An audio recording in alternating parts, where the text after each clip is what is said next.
Trouble on the line. The museum people were as good as their word. Thomas went at once into the workshop where his buffer beam was soon straightened and a new buffer bolted on. In the workshop was a green engine like Flying Scotsman, but smaller. He was called Green Arrow. My brothers and I were built to run fast goods trains, he said. But we did it so well that they let us pull expresses too, in the end. Now I'm the only one of my sort left. Green Arrow was so friendly that when Thomas was mended, he was sorry to leave him. But back at the Great Railway Show, he was thrilled to see instead one of Stepney's brothers, Boxhill, an engine he remembered from the old days. Thomas was moved to a special position. There's no doubt about it, said his driver. You're a star attraction. Is that being a credit to the Fat Controller? Asked Thomas. He was anxious to make up for the parking ticket. One morning, Thomas's driver arrived in great excitement. We're to give rides on the demonstration line, he said. Thomas was delighted. The 3 demonstration lines were different sizes. One was narrower than Thomas's, and a third was used by a very wide engine called Iron Duke.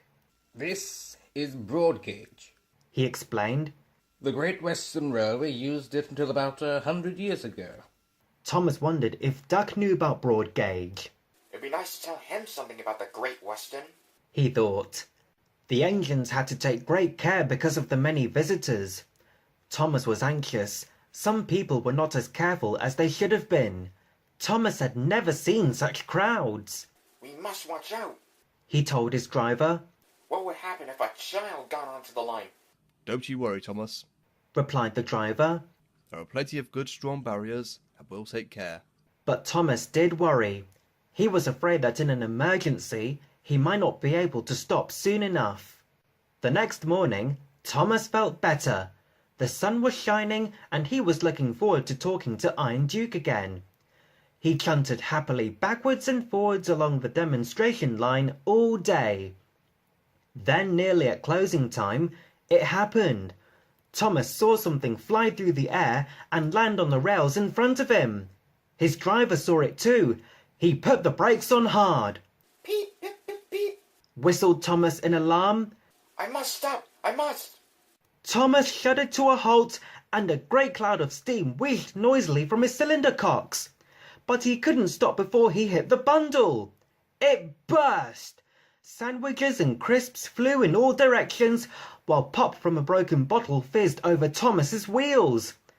In the crowd, a child, frightened by the steam, cried loudly. I want to go home, Mummy. No! Screamed the child. You noisy great engine!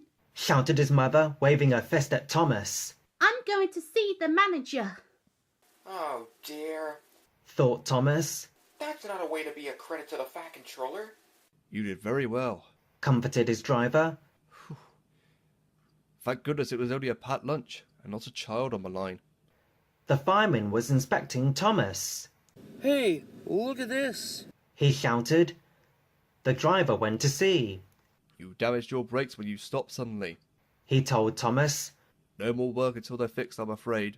Never mind. If the people here today have learned that edges can't stop at once, that's a good thing. Thomas hoped they had.